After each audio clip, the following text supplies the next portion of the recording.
La spiritualité New Age, c'est vraiment pas mon truc et ceux qui me suivent savent que j'ai vraiment du mal avec toute cette mouvance des hippie-nours cristal magique. Alors quand j'ai eu l'occasion de discuter avec une personne qui vivait d'une activité d'accompagnement autour du chamanisme, je me suis dit qu'il fallait absolument qu'on enregistre ça.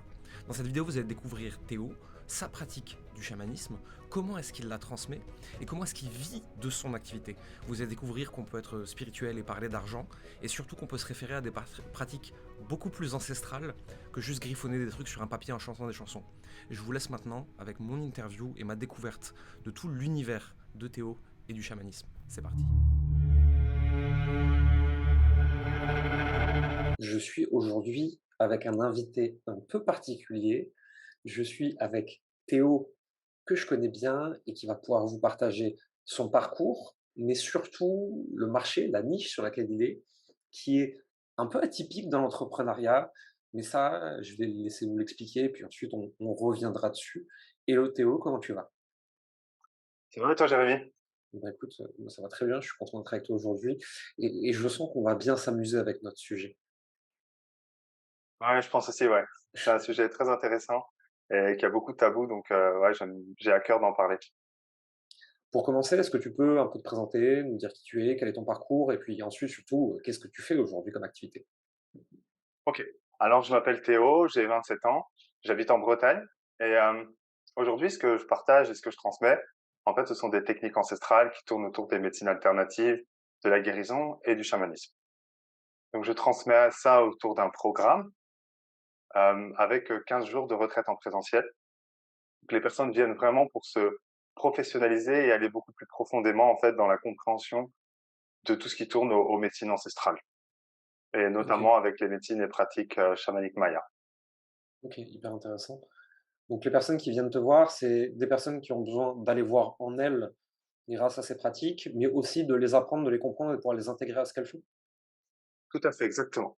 Également d'avoir la capacité à pouvoir les transmettre à pour les autres, en fait, avec les autres et d'avoir cette capacité, en fait, de pas seulement être, d'utiliser des pratiques, mais d'être pleinement qui elles sont à travers la pratique, en fait. C'est quelque chose qui est très important.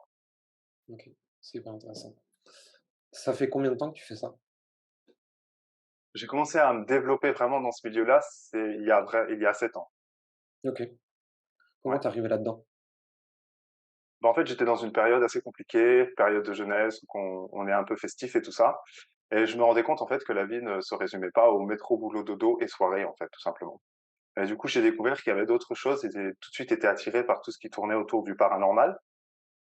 Et j'avais envie, en fait, de trouver des réponses dans ce domaine, en fait, tout simplement, et de comprendre, en fait, qu'est-ce que nos ancêtres, en fait, avaient acquéri comme connaissances et qu'est-ce qu'elles pouvaient nous apporter, en fait, aujourd'hui. OK, hyper intéressant. Tu as commencé par quoi? J'ai commencé par le Reiki, en fait, des petits stages d'un week-end, des trucs comme ça.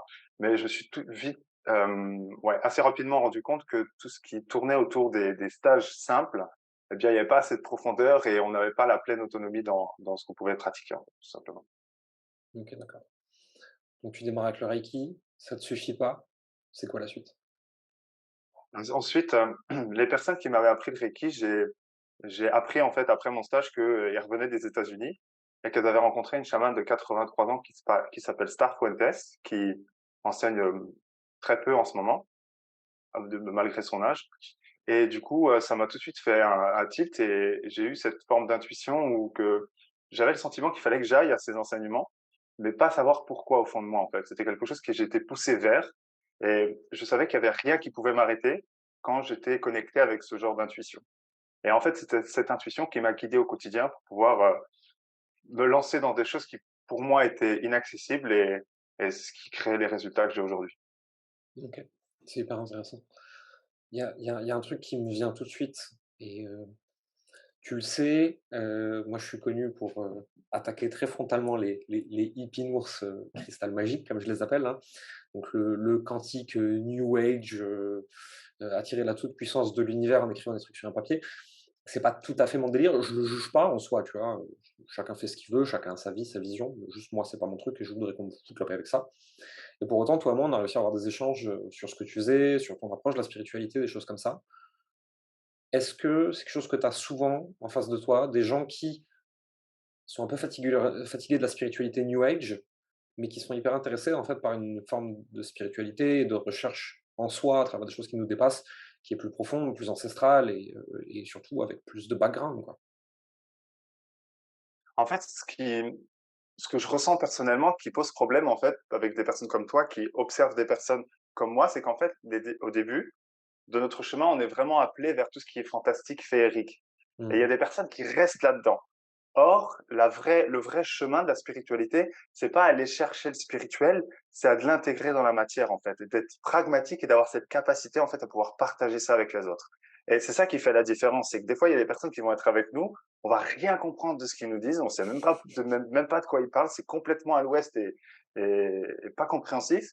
Alors qu'il y a des personnes qui vont utiliser et tester la personne, l'interlocuteur qu'ils ont en face, pour amener en fait des éveils de conscience. Et c'est là en Mmh. fait la magie de la spiritualité. Et c'est là qu'on peut vraiment apporter. À la base, les ancêtres, ils n'avaient pas des trucs complètement féeriques ou qu'on souffle dans des bougies pour faire apparaître des baguettes magiques, quoi. C'était des choses qui étaient très concrètes. Ils étudiaient l'astrologie, ils faisaient ce genre de choses.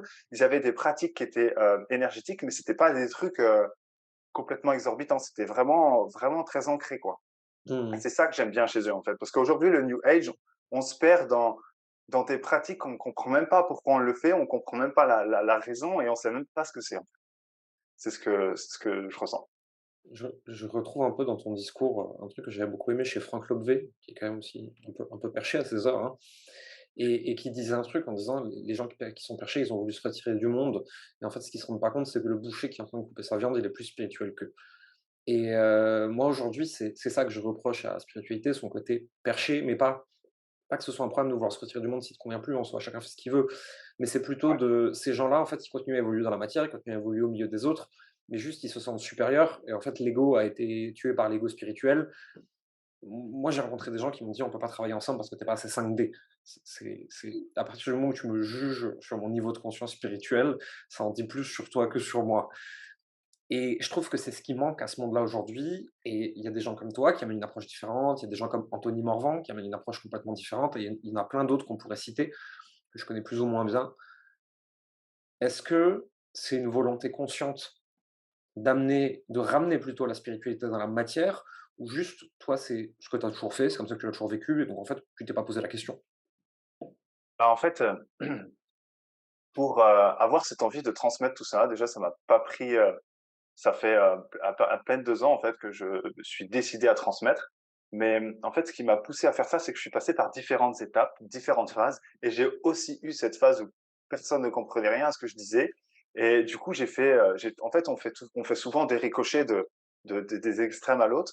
Et c'est quand tu te mets vraiment dans ce présent et que tu vois en fait les étapes que tu as fait et ce que tu atteint comme état de conscience, que tu as envie de partager ça avec les autres parce que tu vois tout le monde qui t'entoure qui sont complètement à l'ouest et qui parlent de spiritualité, mais qu'à l'opposé, ils font des choses qui sont complètement contre-productives par rapport à ça. Ils parlent de santé et derrière ça, bah, ils font des soirées qui sont. Ça sert à rien de faire un régime quand tu fais des grosses soirées, par exemple, ou quand tu manges mal. Et ben, en fait, la spiritualité, c'est un peu pareil. C'est quelque chose qu'on nourrit au quotidien, mais on l'aborde de la manière qu'on veut et propre à nous-mêmes. En fait, on peut acquérir des connaissances et faire comme on veut et les utiliser ou les pratiquer dans notre vie de la manière qui nous plaît le plus, en fait, tout simplement. L'important, c'est pas d'apprendre les connaissances, c'est d'être soi à travers. Mmh, c'est hyper intéressant. Moi, j'ai eu un mentor sur tous ces sujets-là. C'est pas un truc dont je parle énormément publiquement, maintenant qu'on est là, on peut le faire, tu vois? C'est vraiment une famille de gitans de plusieurs générations, très connectés à l'énergie et cetera et c'est des gens qui m'ont beaucoup apporté dans ma vie, qui m'ont beaucoup transmis et tout et je me souviens, il y a quelques années, de demander à ce mentor, qui est aujourd'hui un de mes meilleurs amis encore, hein: Ouais. «Mais j'arrive pas à méditer, est-ce que toi tu médites?» Il me fait: «Quoi le truc?» «Assis en tailleur, là où tu fermes les yeux et tu attends que ça passe et où tu dois penser à rien». Il me fait: «Mais quelle horreur, quelle drôle d'idée, j'ai pas que ça à foutre». Il me fait: «Par contre, au quotidien, je médite. La méditation, c'est la présence, c'est la pleine conscience». Il fait: «Je marche, je peux être en train de méditer, je suis en train d'écrire un truc, je peux être du moment que je suis à ce que je fais et à rien d'autre que ce que je suis en train de faire, je suis dans un état de flow, je suis dans un état de méditation, je suis dans un état de connexion». C'est quoi ton avis là-dessus? Est-ce qu'il faut s'asseoir en tailleur et faire le vide en chantant des chansons ou pas? Alors, j'ai 2 avis très mitigés parce que je pratique aussi le yoga et les pranayama et les mantras. Moi, c'est quelque chose qui me fait beaucoup de bien le matin. Je passe 1 heure, dans le noir dans une pièce et ça me fait beaucoup de bien parce que ça apaise vraiment mon esprit et en fait, j'observe vraiment ce qui se passe à l'intérieur de moi. Je vais pas chercher à éteindre mes pensées, mais j'observe qu'est-ce qui se joue à l'intérieur de moi. Donc ça veut dire que c'est comme si j'ouvrais une place de cinéma et que j'étais en fait que à chaque fois, je ramenais mon esprit à regarder la scène au lieu d'être dedans, en fait. Donc ça m'aide en fait à ne pas être, à avoir une certaine forme d'intelligence émotionnelle et de pas être forcément tout le temps réactif aux situations. Par contre, moi, c'est OK pour moi, mais je dis pas aux personnes de faire ça forcément parce qu'en fait, il Mmh. faut un certain niveau pour le faire et en général, les gens vont en méditation pour chercher la méditation et en fait, le switch qui est complètement différent dans ça, c'est qu'en fait, on travaille sur notre respiration et sur une technique pour que la méditation apparaisse, en fait. Parce que quand on va chercher la méditation, c'est l'ego qui va la chercher. Donc le mental et ça fait le petit singe qui saute partout. Par contre, Bouddha a aussi donné ces enseignements-là sur le côté de pleine conscience. Si tu vas chercher de l'eau au puits et que tu penses que tu vas chercher de l'eau au puits, eh bien, tu es en méditation. Donc, Mmh. dans les deux cas, c'est OK, en fait. Ouais. Je pense que les deux sont bien, c'est propre à chacun. C'est pour ça que quand je transmets des outils, quand je transmets des techniques, je demande aux personnes de les utiliser pendant un certain temps avant de dire que ça marche pas, déjà. Et après, quand elles ont utilisé, elles peuvent faire des modifications pour les adapter à eux et ce qu'elles font, en fait. Je peux pas demander à une Mmh. personne de faire 2 heures de rituel par jour, par exemple. Ouais, bien sûr. Moi, le yoga, j'ai des périodes, j'y viens, je repars, et cetera, tu vois? Et j'ai remarqué que, en fait, moi, dans le mouvement et le contrôle du corps, j'arrive beaucoup plus, en fait, à apaiser l'esprit, puisque je suis dans ce que je suis en train de faire, dans comment je place mes mains, dans comment je respire, et cetera, que là, ça me calme. Alors que si je m'assois et que je ferme les yeux, pour peu que ce soit pas une hypnose guidée, ou un truc comme ça, mon esprit, enfin, il est le mental est plus fort, tu vois? Et je repars dans mes pensées et du coup, ça m'énerve et ça me stresse et je me dis: «Bah, si déjà je suis en train d'y penser, autant que je suis en train de le faire» et ça finit par me gonfler. Par contre, effectivement, dans le yoga, dans la marche, dans des trucs comme ça, je trouve vraiment cette connexion à l'instant présent et à ce que je suis en train de faire et à rien d'autre. C'est pour ça que je fais de la montagne, des choses comme ça, parce que, ben, tu es dans tes gestes, tu es dans tes actes, tu es dans l'air que tu sens, le sol sous tes pieds et tout, et tu es pas du tout en train de réfléchir à tous tes problèmes, parce que tu en as plus rien à foutre de toute façon à ce moment-là. Tu es à 2000 mètres d'altitude et c'est pas un souci. J'ai l'impression que pour beaucoup de gens, en fait, c'est l'injonction de: «Assieds-toi et médite» qui est dure. Alors que c'est pas que c'est bien ou mal de le faire, c'est qu'il y a d'autres façons de le faire. Ouais, tout à fait, tout à fait et franchement, quand on parle de méditation, pour moi, la méditation, c'est quelque chose qui a été très dur pour moi à mettre en place parce que j'en ai fait pendant des années et je restais assis pendant 10 minutes et j'avais cette même sensation que toi, en fait. Ça m'énervait tout simplement. J'arrive pas à me mettre en méditation, ça me saoule, il y a mon esprit qui est partout, il pense à sortir la poubelle, à faire le ménage et cetera et c'était insensé pour moi et aujourd'hui, quand je le fais avec le temps et que j'y vais vraiment avec souplesse et que je me concentre pas forcément quand je suis en tailleur, mais dans d'autres moments, bah, c'est beaucoup plus facile en fait d'avoir une clarté de pensée. Et en fait, c'est cette clarté-là qu'on cherche. Et dans un business, par exemple, cette clarté-là, elle est vraiment très importante parce que quand on dit en fait un entrepreneur, il fait jamais de pause. Quand il est en vacances, quand il fait sa douche, il Mmh. pense à son business.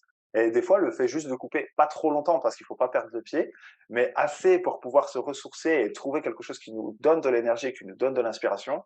Des fois, c'est très intéressant. Je suis tout à fait d'accord avec toi.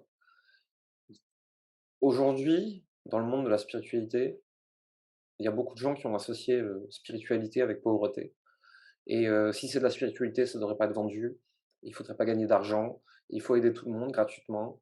Puis aujourd'hui, tu regardes, la réalité, c'est que la plupart des parcours initiatiques, la plupart des satsangs, des choses comme ça, c'est des trucs, ça coûte 10 balles, pour payer les frais, heu et toi pourtant, tu as fait le choix d'en faire une activité vraiment, donc une activité, professionnelle. Ton entreprise, son sujet, c'est de transmettre ces enseignements-là. Comment est-ce que tu en es arrivé là et est-ce que toi aussi tu t'es heurté, à cette problématique vis-à-vis de l'argent? Alors oui, complètement, complètement. J'étais complètement dans ça avant. Ça veut dire que, je me sentais pas vraiment, légitime de pouvoir transmettre des enseignements et encore moins de faire payer parce que j'avais un travail à faire par rapport à l'argent.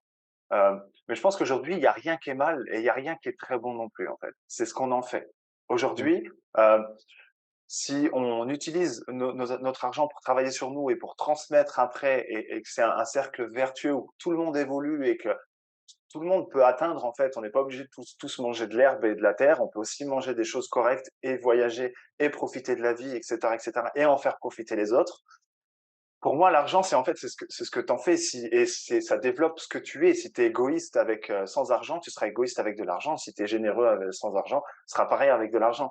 Pour moi, en fait, l'argent, c'est un tabou parce que le problème, c'est qu'il y a les personnes préfèrent se dire les riches sont méchants que de se dire, bah, pourquoi ils sont riches et comment je peux faire pour être riche et peut-être avoir une certaine, autonomie financière pour être libre, en fait, tout simplement. C'est plus facile de condamner ceux qui réussissent que de se dire: «Bah, comment moi je vais faire pour réussir aussi de mon côté?» Mais le souci, c'est que les gens copient les autres gens et ils ont pas leur pleine empreinte et donc du coup, ça marche pas forcément. Si tout le monde fait le même truc pour gagner de l'argent, à un moment de temps, c'est beaucoup compliqué à mettre en place et à faire de la réussite. J'ai une personne qui m'a demandé sur Instagram l'autre jour: «Est-ce qu'on peut encore gagner de l'argent dans le coaching, dans l'accompagnement?» Je lui dis: «Attention, accompagner les autres, transmettre, c'est pas un eldorado du make money, c'est pas là que tu vas faire du gros cash rapide, surtout plus aujourd'hui, plus en 2023 et après. Par contre, si tu aimes vraiment ça, si tu as une vocation, si tu sens que tu es appelé par ce métier-là, oui, on peut très bien gagner sa vie là-dedans, peu importe le sujet. Aux États-Unis, il y a quand même des mecs qui arrivent à faire 100-200 000 balles par mois en faisant des formations sur comment organiser des courses de furet. Ouais. Tu vois, à partir de là, tu te rends compte que peu importe ton hobby ou ton sujet, si tu as envie de le transmettre, tu peux vraiment gagner de l'argent. Mais je pense vraiment qu'il ne faut pas y aller pour ça. Parce il y a d'autres métiers, d'autres industries où tu peux gagner plus d'argent et plus vite et plus facilement. Et pourtant, il y a encore beaucoup de gens qui se sentent appelés par ça. Et je pense que ça va évoluer petit à petit dans les prochaines années, tu vois. Mais vraiment, le truc que je rencontre le plus souvent, c'est ce truc spirituel. Pas d'argent, il faut sauver les autres. Pourquoi est-ce que tout le monde pense que la spiritualité, c'est sauver les autres? Parce qu'en fait, la spiritualité, en général, les personnes qui sont peut-être guérisseuses ou qui ont ce genre de choses, on dit que c'est des dons qui sont divins et les dons divins, on doit pas les normalement, dans la croyance, on doit pas les faire payer les gens pour ça, en fait. Pourquoi? Or, bah, je sais pas, c'est les vieilles croyances des personnes, que peut-être, qui ont été transmises par des personnes sages ou je sais pas trop en fait d'où qu'elles viennent ces croyances-là. Mais c'est des Mmh. croyances qui sont très limitées parce qu'il y a des personnes qui vont passer leur temps à faire des soins, elles vont donner toute leur énergie pour faire ce genre de choses et elles auront rien en fait. Elles Mmh. auront rien même déjà par rapport à la relation, le fait de pas faire payer quelqu'un qui vient, recevoir un de tes enseignements, un coaching ou ce genre de choses, concrètement la personne elle est dans le dû et ça fait un déséquilibre qui a un impact incroyable parce qu'en fait, ça fait comme si on était sur un piédestal par rapport à la personne. Elle est toujours là en train de chercher à payer son dû. À un moment de temps, il faut trouver un équilibre et dire, OK, si tu peux pas travailler 10 heures pour moi, bah, on s'arrange avec l'argent. À la base, c'est juste une monnaie d'échange. C'est OK, je te Mmh. rends quelque chose, tu me rends quelque chose et c'est fluide en fait. Et en fait, pour moi, il n'y a pas de mal ou de bonne chose. On tend à l'équilibre en fait dans la vie, dans le cosmos. Si une personne elle se concentre trop sur l'argent, elle sera déséquilibrée peut-être au niveau de sa santé, au niveau des autres choses. Mais c'est un équilibre global. Si tu as pas d'argent et que tu as toutes les autres choses, bah, ça peut peut-être t'aider, mais sur la continuité, il y aura forcément quelque chose où que ça va clocher parce que tu vas pas vivre ce que tu auras vécu, ce que tu auras eu envie de vivre et à la fin de ta vie, tu auras des regrets, en fait. C'est vraiment ce que je ressens et pour moi, l'argent, c'est peut-être, quelque chose qui nous donne comme une forme de capacité aussi à pouvoir, transmettre à d'autres personnes, à enrichir ce qu'on transmet jusqu'à maintenant pour apporter encore plus de valeur et avoir un impact plus fort dans la vie des gens. C'est vraiment la capacité de pouvoir transmettre. Mmh. C'est hyper intéressant. Moi, j'ai toujours tendance à dire aussi, si tu as pas besoin d'argent, mais que tu es capable d'en gagner, c'est pas grave, d'autres en ont besoin, tu pourras leur donner. Tout à fait. Alors là, je suis complètement d'accord avec ça. Est-ce que c'est dur de lancer son activité et d'en vivre alors qu'on est dans le domaine spirituel?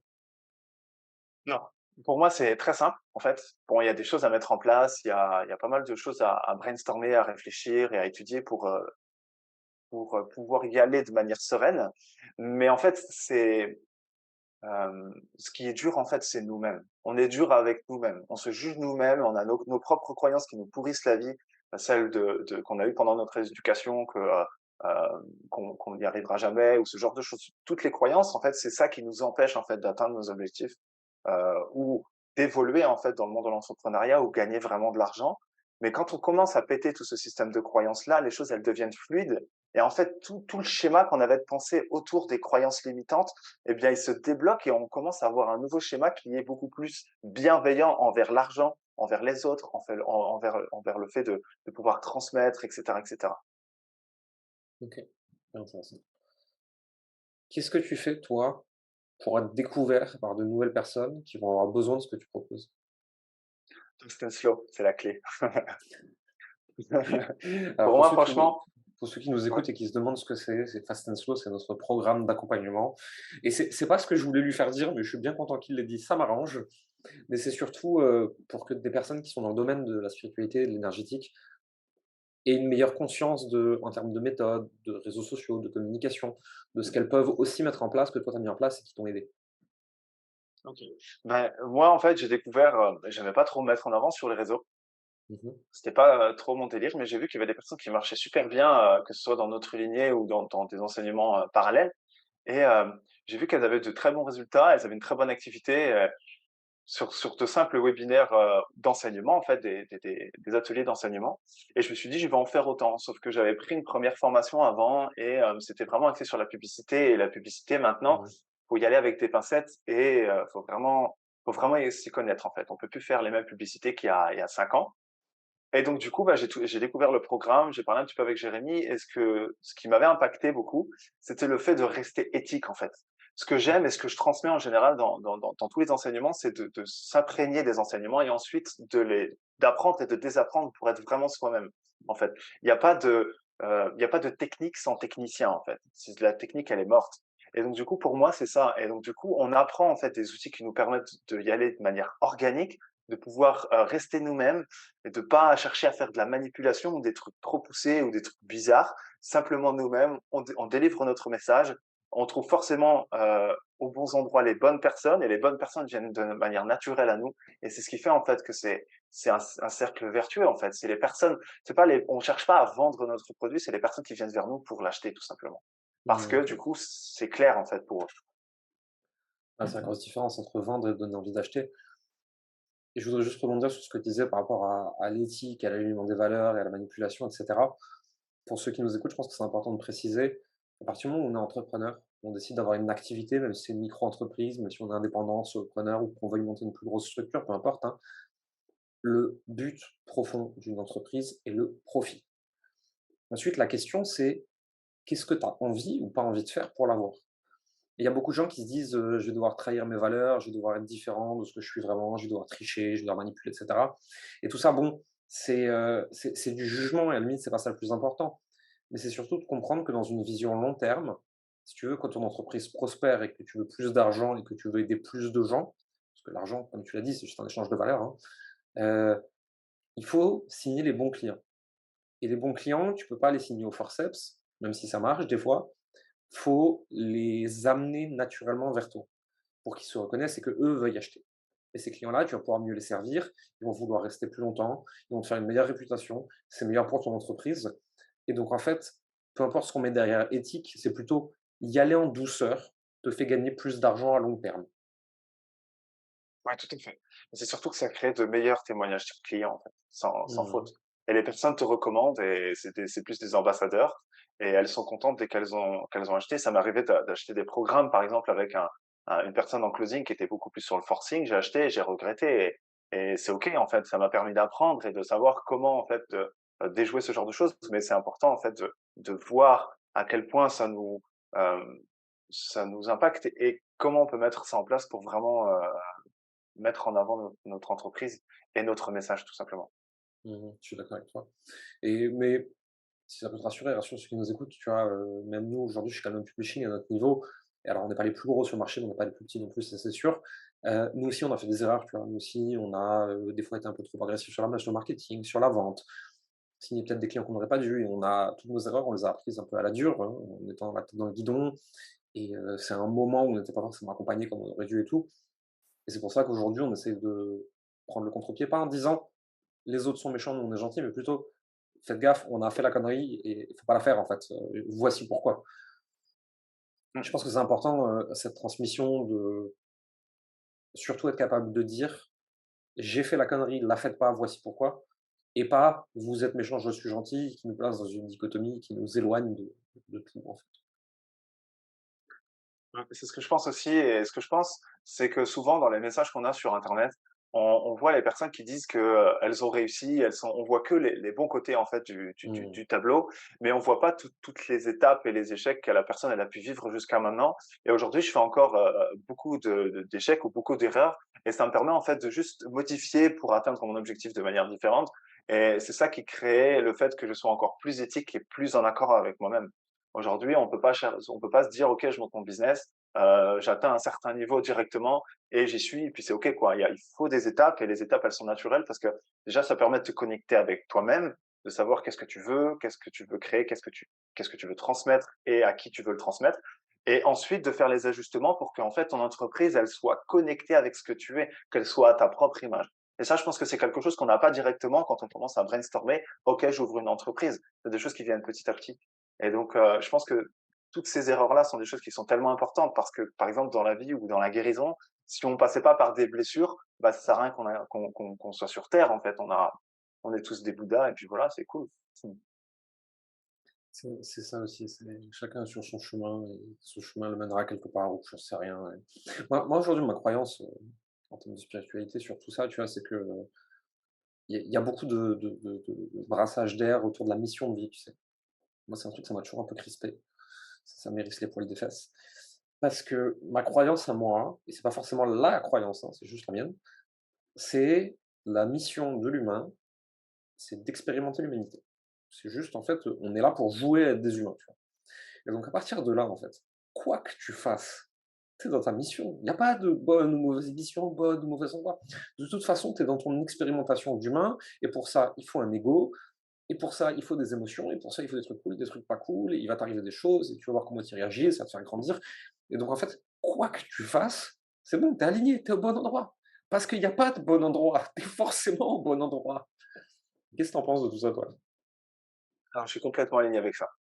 J'ai été, j'ai souvent été interpellé par des personnes qui ont des missions de vie, des choses comme ça et moi je l'ai été au début aussi et en fait, je m'en suis rendu compte qu'avec le recul, c'est que c'est pas possible en fait qu'on a tous un message à l'intérieur de nous ou à l'intérieur des situations. Les personnes, elles vont chercher dans les vies antérieures quelle était leur mission, leur vie antérieure et qu'est-ce qui pourrait être leur mission de vie actuelle et elles vont passer des années sur ça et elles vont s'en rendre compte au bout de quelques années qu'en fait, c'est du bullshit et que c'est des choses new age qui sont peut-être qui des messages qui ont été créés pour vendre ou je ne sais pas trop quoi.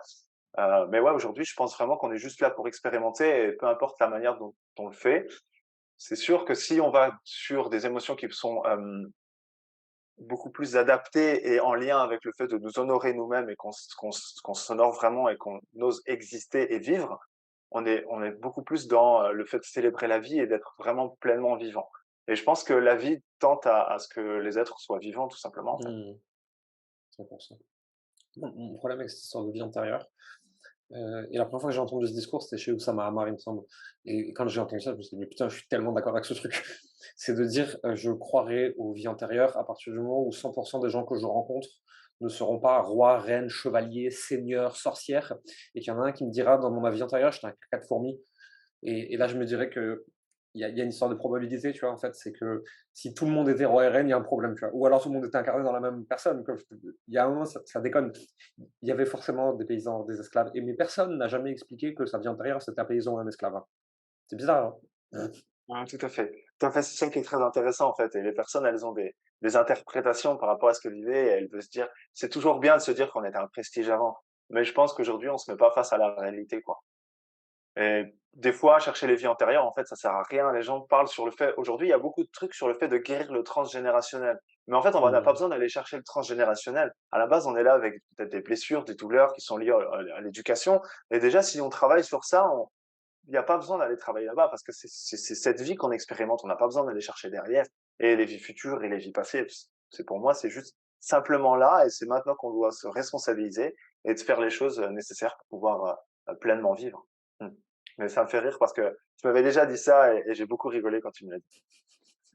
Ouais, j'ai des trucs, en fait, si tu veux, j'ai pas de problème avec la spiritualité, j'ai pas de problème avec tout ce qui est énergétique et cetera et des fois j'y crois, des fois j'y crois moins, ça dépend des sujets, ça dépend de comment on me l'amène et cetera. Ce que j'ai vraiment là où j'ai vraiment un problème, c'est que tous les gens qu'on croise sur les réseaux sociaux, sur internet, quand ils parlent de ça, ils se placent tellement en supériorité divine, de: «Moi, je suis un archange tombé du ciel pour venir soigner les humains à travers ma médiumnité» et là, si tu veux, quand j'entends des trucs comme ça, moi, ma petite voix intérieure, elle fait: «Oh ta gueule, tu saoules, pourquoi tu as besoin de me le dire en fait? Si tu étais vraiment là pour soigner la planète, en fait, tu aurais pas besoin de me l'expliquer pour te placer au-dessus de moi, en fait». Et les gens vraiment les plus spirituels que j'ai pu rencontrer dans ma vie, tu vois, mais qui étaient pas dans le délire des réseaux sociaux, tu vois? Et tout ça, En fait, tu te rends compte de ce qu'ils sont et de ce qu'ils ont en parlant avec eux, mais ils te le disent pas. Ils ont pas besoin de te le verbaliser, tu vois? Parce que à partir du moment où tu as le besoin de le verbaliser, c'est pour te placer d'une certaine façon par rapport à l'autre et en fait, on est dans la dualité. Si on est dans la dualité, on n'est plus dans la spiritualité, en fait. Tout à fait. Tout à fait, c'est ce que je pense aussi. Après, hem disons que j'ai remarqué aussi qu'il y avait des personnes qui étaient vraiment tentées, vers ce côté féerique. J'avais rencontré une personne, c'était dans un Rainbow Family, je sais pas si tu connais, c'était les mouvements d'hippies, Mmh. en fait, qui existent encore maintenant Trop et cool. du coup, la personne, elle se mettait dans les forêts, elle faisait des chants, donc elle se prétendait ou elle faisait peut-être, chamane, je sais pas quoi. Elle faisait des chants, c'était horrible, elle poussait des cris et c'était quand tu voyais ça, tu te demandais, en fait, vraiment, tu vois? Qu'est-ce qui se passe? Qu'est-ce qu'il a? Il a peut-être un problème ou et c'est en fait, c'était sa manière de faire. Donc moi, j'étais en accord avec ça, enfin, j'étais pas en désaccord, disons. Mais je pense qu'aujourd'hui, tout ce qui tourne autour de la spiritualité, c'est le fait vraiment d'incarner qui nous sommes et c'est pas forcément d'aller trop loin, en fait, tout simplement. C'est de rester nous-mêmes et et de développer tout ce qu'on peut développer, mais dans le physique et pas aller trop haut, en fait. Mmh. Mmh. Réconcilier avec la matière, ouais. Si tu pouvais donner un conseil à des personnes qui nous regardent, qui nous écoutent, qui sont dans une certaine forme de spiritualité, dans un certain rapport avec tout ce qui est du domaine énergétique et cetera, mais qui veulent développer une entreprise, qui veulent gagner de l'argent, qui veulent vraiment, développer un business, tu vois? Et avoir une activité vraiment tangible dans la matière, dans le monde capitaliste, qu'on soit d'accord avec le fondement du truc ou pas, tu vois? Mais juste, c'est ce qu'on a actuellement. Qu'est-ce que tu donnerais comme conseil à cette personne? Le premier conseil que je donnerais, ce serait, lancez-vous, pour commencer. Lancez-vous, trouvez les bonnes personnes, entourez-vous des bonnes personnes parce que ça, c'est la chose la plus importante que je peux transmettre aujourd'hui. Parce que, hem, là où j'en suis aujourd'hui, c'est grâce aux personnes, en fait, qui m'ont accompagné jusqu'à maintenant, que ce soit dans le domaine de l'entrepreneuriat, mais également, dans le domaine de la spiritualité et tout ce qui tourne autour, en fait. Ça m'a permis de pouvoir rencontrer énormément de traditions jusqu'à maintenant et c'est ce qui me donne un certain niveau de conscience et je pense qu'on ne doit pas s'appuyer sur une seule croyance, sur une seule tradition. On doit plutôt expérimenter plusieurs traditions pour se donner une idée sur ce qu'est la spiritualité et pas dire s'enfermer dans un dogme, précis pour ça et ouais, de s'entourer des bonnes personnes et de commencer à en parler et à vraiment, étudier pour avoir une certaine forme d'expertise. C'est vrai que dans le domaine de la spiritualité, c'est quelque chose qui est plutôt quand on parle d'expertise, c'est un peu plus compliqué, mais peut-être de maîtrise ou de connaissances pour pouvoir transmettre, en fait. Ou simplement de pouvoir faire des soins ou partager certaines choses avec les autres, en fait. OK, hyper intéressant. On arrive vers la fin de cette vidéo, de cette interview, de ce podcast pour ceux qui écouteront directement en audio. Où est-ce qu'on peut te retrouver si on veut en savoir plus sur toi, ce que tu fais, que ce soit pour se faire accompagner par toi ou simplement pour, découvrir un peu plus ton univers? Bah, moi, j'ai choisi le canal, Facebook. Je suis essentiellement sur, Facebook, sur le nom Théo Mayan On mettra le lien dans la et bah, description de toute voilà, façon. tout à fait, voilà OK, et super, donc je communique avec ce canal parce que c'est celui qui me parle le mieux, en fait, tout ça. super. Théo, merci pour ton temps, merci pour tes partages, merci pour cet échange et Merci à toi, Jérémy. bah, écoute, et à très vite et pour, tous ceux qui veulent retrouver Théo, en savoir plus sur lui, sur ce qu'il fait, je vous mettrai le lien directement dans la description. À très vite. Salut.